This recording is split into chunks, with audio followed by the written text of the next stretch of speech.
emozioak unibertsalak dira eta munduko edozein tokitan antzeko modu batean espresatzen dira, ez? Orduan, Ekmanek bere garaian identifikatu zituen 6 emozio horiek, ez? Beldurra, naska, poza, sustekoa edo sorpresa, haserrea eta tristura, tristezia, ez?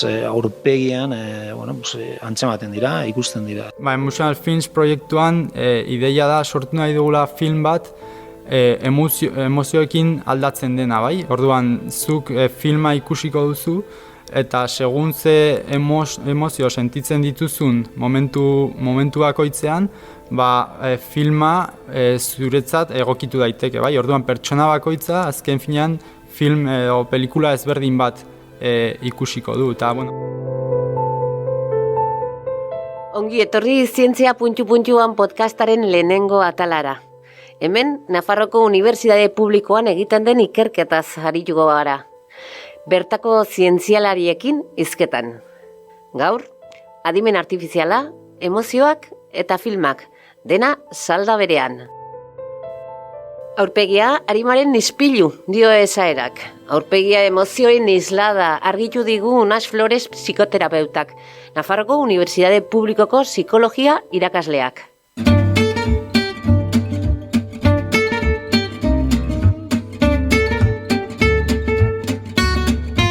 Zientzia puntu-puntuan. Nafarroako Unibertsitate Publikoaren divulgazio zientifikoko podcasta.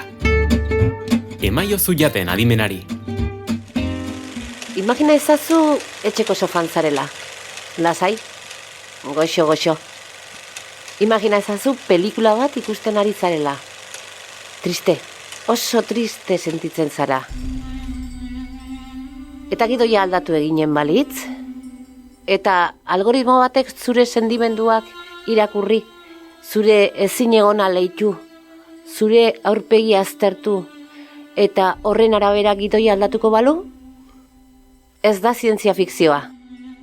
Gaur egun hemen, Nafarroko Unibertsitate Publikoan ikertzen ari den kontua baizik. Emotional Film du izena proiektuak eta adimen artifizialaz baliatzen da lortzeko. Hasi baino lehen, ze demontre da adimen artifiziala?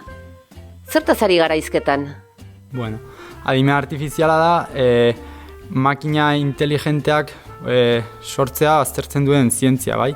Gauza da, zeintzuk dira noiz esaten dugu makina bat inteligentea edo adimentsua dela. Eta normalean hori esaten dugu makina gai denean pertsona bat zerbait pertsonak egiten duen gauza bat inteligentea edo adimena behar duenean gauza hori egiteko, makinak gauza horiek lortzea egiten dituenean esaten dugu makina inteligentea edo adimentsua dela, bai? Normalean pentsatzen dugu adimen artifizialarekin edo zer gauza lortu dezakegula, bai? Gauza asko esaten dira adimen artifizialaren inguruan, adibidez, kotxe autonoma, bai? Badirudi urrengo urte bat barruia kotxeak edonon izango direla autonomoak izango direla eta hori nik uste dut urrunago dagoela, bai? Potentziala handia dauka gure pertsona guztien datuak erabiltzea eta pribatasunarekin arriskutsua izan daiteke adimen artifiziala, baino nik uste dut nahiko urrun dagoela oraindik nolabait adimen artifiziala pertsonak nolabait mundutik kentzea, bai, edo horrelako gauzak pelikulaetan ikusten direnak, bai. Makinak ez dira gure etxaiak, izan daitezke gure etxaiak, makinak programatzen dituzten pertsonak, bai, nolabait adimen artifizial horiek intentzio txarrarekin programatzen baldin badituzte, orduan hor badago arazoa, baina makinak berez ez dira zergatik arazoa izan gara. Mikel Galar zientzialariaren hitzak dira.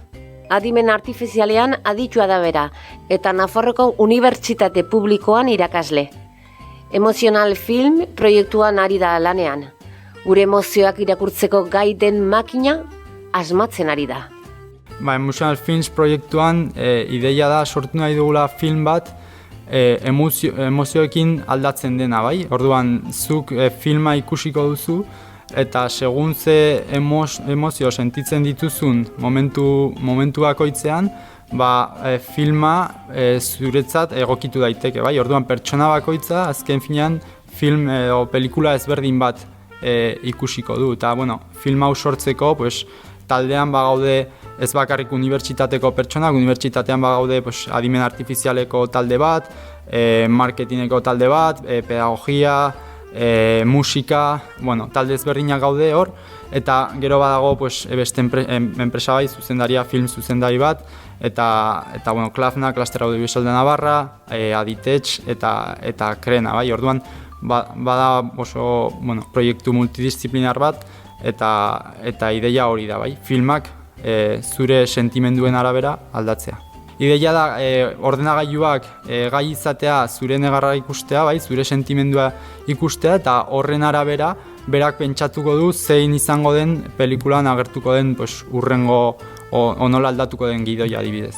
30 lagun baino gehiago ari dira algoritmoak elikatzen eta beraiek dioten moduan makina entrenatzen. Pixkanaka ikasten ari da.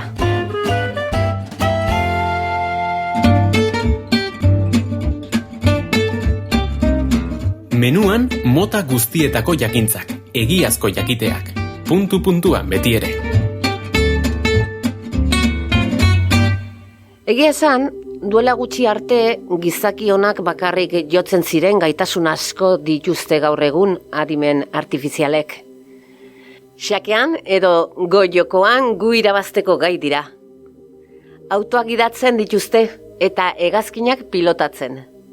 Diagnostiko medikoak egiten dituzte, sinfoniak konposatzen dituzte, kuadroak marrazten, eta lehiaketak irabazteko gai ere badira batzuetan. Ez, hau nahiko ezberdina da Netflixen agertu ziren bideo interaktiboekin, bai, serie interaktiboak agertu ziren, non momentu batean zuk mandoarekin erabakitzen duzun, gauza bat ala bestea gertatzea, bai. Gure proiektuan ideia kontrakoa da, ideia da zuk ezer egin gabe, bai, pelikulaia zuri egokitzea. Hortarako, emozioen psikologiaren teorian eta ikerketetan oinarritu dira. Gure emozioak aurpegian isladatzen ditugu. Alaitasuna, tristetzia, haserrea, pena eta bar. Eta ondorioz, makina milaka argazkiekin elikatzen baduzu, eta esaten badiozu zein den zein, ikasi egingo du. Aurpegian ikusten ez baldin bada, orain txertan ezin dugu hori asmatu, bai? Azken finean bakarrik aurpegian dagoen informazioa erabiltzea da ideia, eta barrea faltsua baldin bada, faltsua izango da sistemarentzat. Noski, hori beste sentsore batzuk beharko genituzke horrelakoak detektatzeko, bai, ez dakit, pulsoa edo beste aparaturen bat horrelako gauzak bai detektatu ahal izateko, orduan. Kasu honetan, suposatzen dugu beti erabiltzaileak kolaboratzailea dela, bai? Nolabait ez duela horrelakorik egingo. Paul Ekmanen teorian oinarriturik elikatzen ari dira makina. Bai, aurpegia gure emozioen ispilu omen. Denok adierazten alditugu emozioak berdin. Non dau diferentzia? Horixe galdetu diogu Unax Flores Nupeko irakasle eta psikologoari. Emozioen espresioa antropologikoki esan genezake evolutiboa izan dela, ez? Elkarren artean komunikatu alezatzeko, azkenean komunikazio bide bat zen, ez? Ni jakiteko nire jarrerak ze eragina daukan zugan edo zurean igan, ez? Importantea da jakitea, irakurtzen zuk adierazten dituzun emozio horiek, orduan, esan bezala, antropologikoki esan genezake erabili behar izan ditugula, ez, elkarrekin erlazionatu ahal izateko. Eta mundu guztian antzera espresatzen dira, oso modu antzeko batean espresatzen dira. Baditu bere arriskuak teknologia honek. 2016an Google konpainiak arazo larria izan zuen. Google Photosek bikote beltza bat tximinoak balira bezala identifikatu zituenean. Hau da, algoritmoa arrazista erabili zuen. Zeren eta jendartean dauden aurreritziz kutsatuta daude makinak ere. Hala nola, arrazakeria eta sexismoa. Joera horiek ulertzeko azaldu beharra dago adimen artifizialeko programak bizati izaten dituztela. Lehenbizikoa programa bat izaten da, informatikariek diseinatu eta eraikitakoa. Bigarrena, adibide multzoak izaten dira. Programak adibidetatik ikasten du kasu bakoitzean zer egin. Horrela, kasu berri bat datorrenean, argazki edo testu bat, programak adibidetatik ikasi duenaren arabera hartuko du erabakia.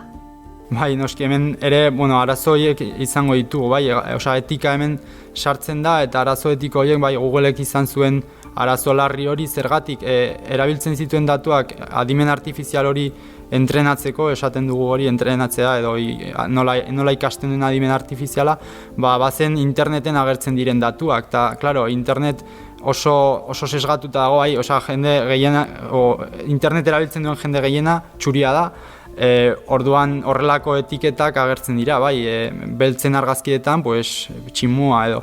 Eta, klaro, datu horiek erabiltzen baldin badituzu, zure adimen artifiziala sortzeko, arazoak agertu daitezke. Gure kasuan ideia da, erraza guztietako pertsonak sartzea gure datu basean eta horiek erabiltzea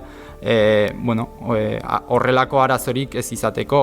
Horrelako arazoak ere agertu ziren aurpegiak aztertzeko erabiltzen diren sistema horietan, IBM, Facebook eta horrelakoak arazo asko zituzten, pertsona txuriak ez gizon txuriak aztertzeko portzentaia edo eunekoa zen euneko euna, ia oso ona.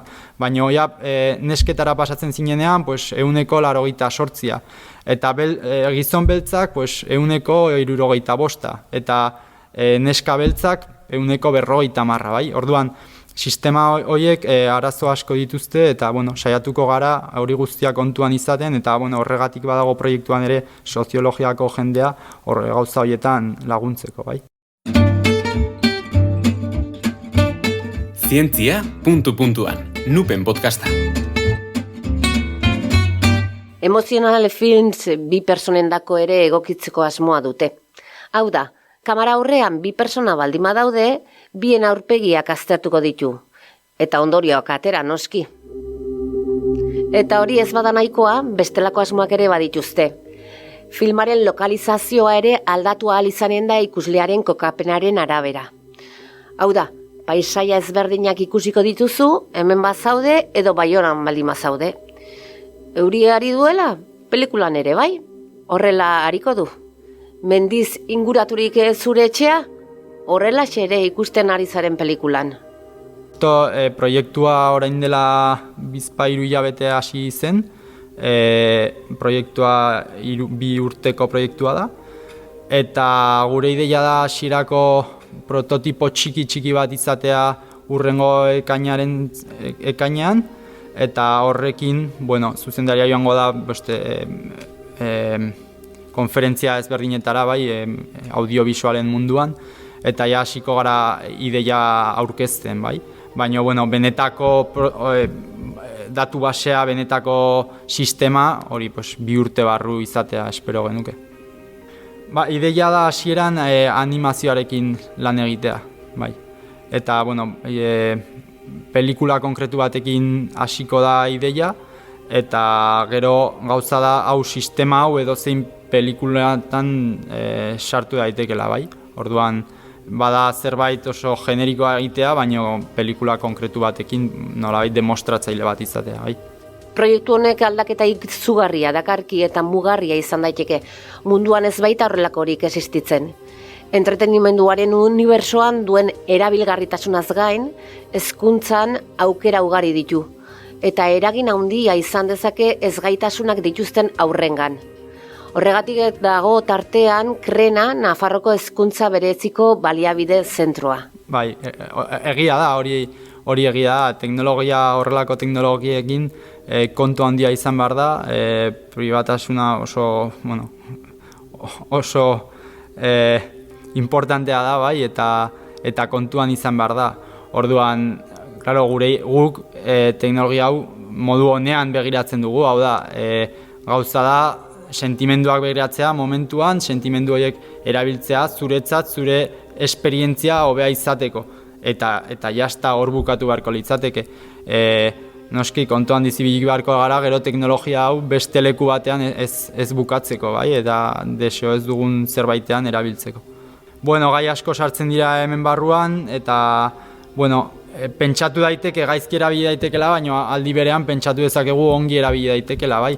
Adibidez, proiektuan krena dago eta pedagogia talde bat daukagu, zertarako pentsatzeko teknologia honen zer erabilera izan dituen teknologia hau beste arlo batzuetan, adibidez, behar bereziak dituzten ikasleekin edo pertsonekin, bai. Orduan, batzutan alde txarra izan dezake, egia da, baina alde ona ere orduan ongi kontrolatu beharko dugu, gutxienez gure teknologia beste alde txarro horretan ez erabiltzeko. Egia da, teknologia hau beste leku batzuetan ere garatzen ari dela, eta hori ezin dugu kontrolatu. Nafar gobernuak konfiantza erakutsi du proiektuarengan. 1,5 milioi aurrekontu, 40 lagun lanean, tartean Smart City institutuan ari diren unibertsitateko ikerlariak, Nafarroko ikus-entzunekoen klusterra, Aditek, Krena eta Iruñeko ekoiztetxe bat. Eta animazio estudioa ere dena. Zientzia fikzioa zirudien duela urte gutxi arte. Errealitatea bilakatzen ari da orain. Urrengoa zeinote? Honeaino, gure gaurko menua, prestatuko dugu gehiago. Gure zientzia zuen belarreraino eramateko asmoa dugu, izan untxa? Zientzia puntu-puntuan entzun duzu. Nafarroako Unibertsitate Publikoaren podcasta. Gozatu zientziaz.